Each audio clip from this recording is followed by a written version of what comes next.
नमस्कार दोस्तों, आप सभी का स्वागत है आज की हमारी नई वीडियो में। आज मैं आप सभी के साथ एक ऐसी ट्रिक शेयर करने जा रही हूं जो आपको काफ़ी ज़्यादा पसंद आएगी। दोस्तों, सर्दियों के टाइम में ना बहुत ज़्यादा हमारे घर में जो ऊनी कपड़े होते हैं, मैले बहुत होते हैं। भारी से भारी कंबल जो होते हैं, इनको तो क्लीन करना बहुत मुश्किल होता है। और जब धूप नहीं निकलती है तो उस टाइम पर अगर कंबल और भारी से भारी शॉल वगैरह जो होते हैं तो वो गंदे हो जाते हैं, तो उनको हम क्लीन कैसे करें। और धूप भी नहीं निकलती है तो इसकी बहुत सारी टेंशनें ऐसी रहती हैं। तो देखिए, सबसे पहले मैं आपको यहाँ पर दिखा रही हूँ जो मेरे पास कंबल है क्लीनिंग करने के लिए। तो यहाँ पर जो ये कंबल आप देख रहे हैं, ये वाला एकदम नया है, तो इसमें कोई गंदगी नहीं है, एकदम बढ़िया सा पैक हुआ रखा है। तो बस इसी तरीके के जो कंबल हम लोग सर्दियों में ओढ़ते हैं और बहुत ज़्यादा गंदे हो जाते हैं, तो भाई उनको साफ़ करना बहुत मुश्किल होता है। अगर धूप है फिर वॉशिंग मशीन में डाल के हम उनको जो है सुखा लेते हैं और मतलब क्लीन कर देते हैं। लेकिन अगर धूप नहीं है तो भाई बहुत मुश्किल होता है।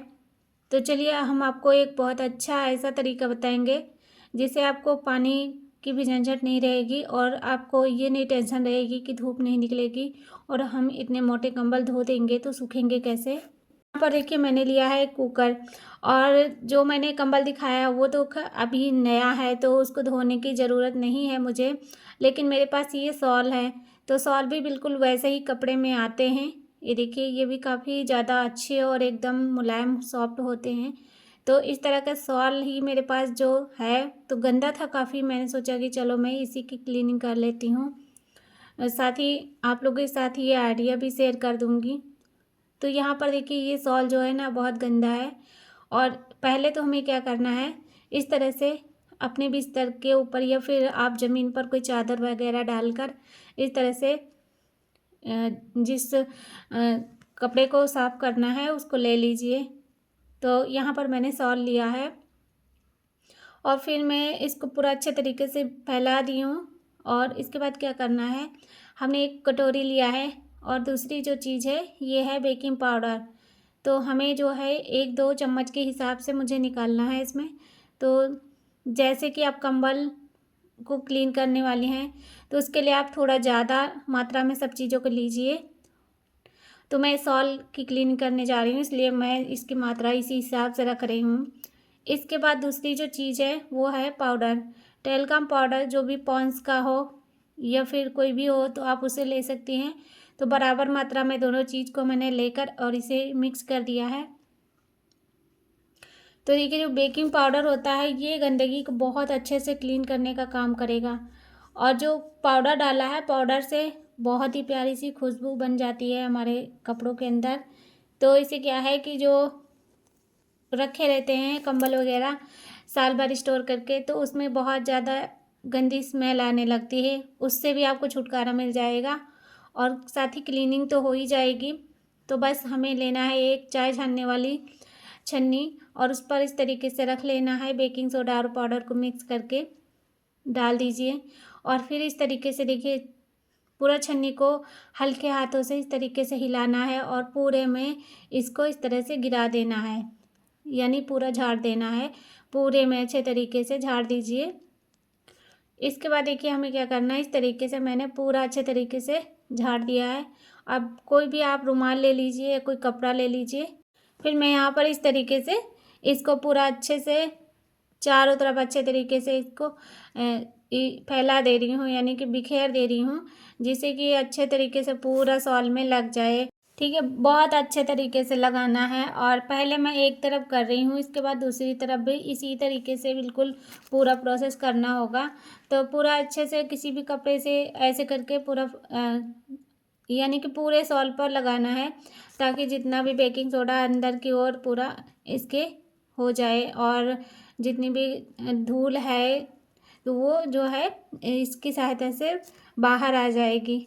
और इसके बाद क्या करना है, हमने यहाँ पर लिया है एक बड़े से तसले में पानी, तो थोड़ा सा गुनगुना है और यहाँ पर थोड़ा सा मैंने इसके अंदर डाल दिया है शैम्पू। तो आप बोलेंगे कि पानी का यूज़ भी नहीं करना है और यहाँ पर पानी कैसे दिखा रही। तो देखिए, जो पानी में आप कंबल पूरा भिगो कर धोते हैं तो उससे तो ये ज़्यादा ही अच्छा रहेगा। बिल्कुल ज़रा सा पानी लेना है यहाँ पर, और पानी गुनगुना है। तो इससे क्या है कि इसमें जो शैम्पू मैंने डाला है और इस शैम्पू को मिक्स करके हमने यहाँ पर एक रुमाल लिया है और रुमाल को इस तरीके से पूरा भिगो लेना है और अच्छे तरीके से मैंने इसका पानी सारा निकाल दिया है निचोड़ कर। अब इसके बाद हमने यहाँ पर लिया है कुकर का ढक्कन और ढक्कन को इस तरीके से रख के पूरा अच्छे तरीके से इसको मैं ऐसे इसको बांध दे रही हूँ।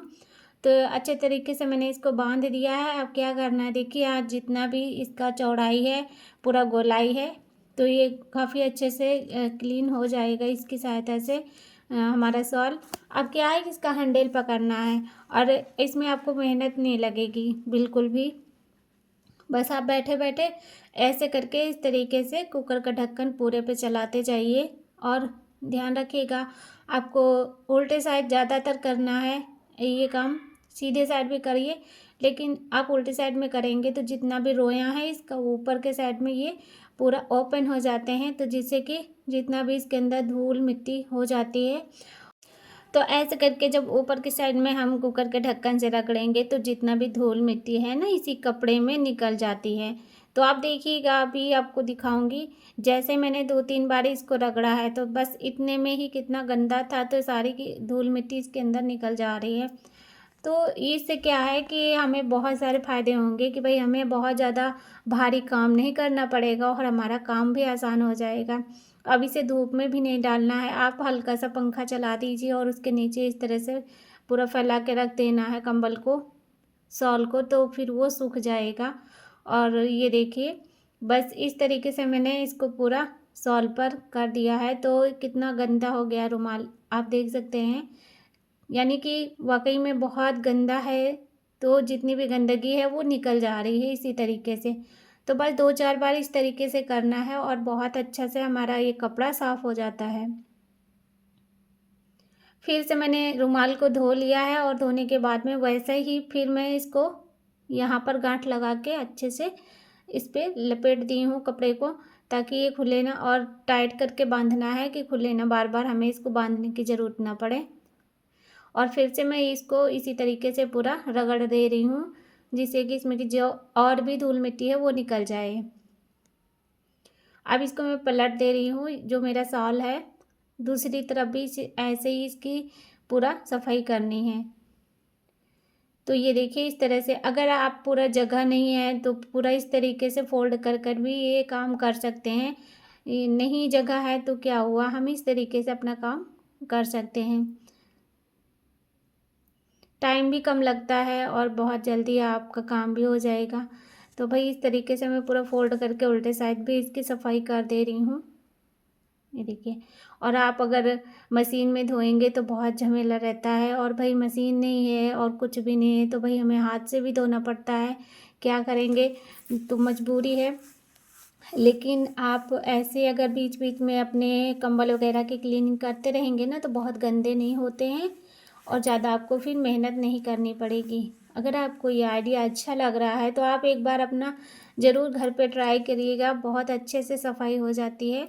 और बहुत सारे मैंने इसी तरह से बहुत बार कंबल वगैरह की क्लीनिंग की है, जब भी सर्दियाँ आती हैं तो ऐसे ही मैं सफाई करती हूँ कंबल की।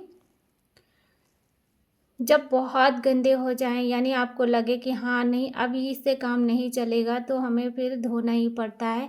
लेकिन जब धूप रहे तब आप धो लीजिए कंबल वगैरह को। बाकी ज़्यादा सर्दी में आप कंबल वगैरह नहीं धोइए, नहीं तो सूखते नहीं हैं।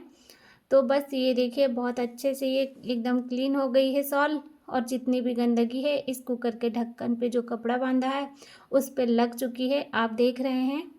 ये देखिए 2-3 बार इसी तरीके से करेंगे तो पूरा अच्छे से सॉफ्ट हो जाता है कपड़ा। अगर आपको वीडियो पसंद आ रही तो लाइक शेयर और चैनल को सब्सक्राइब जरूर।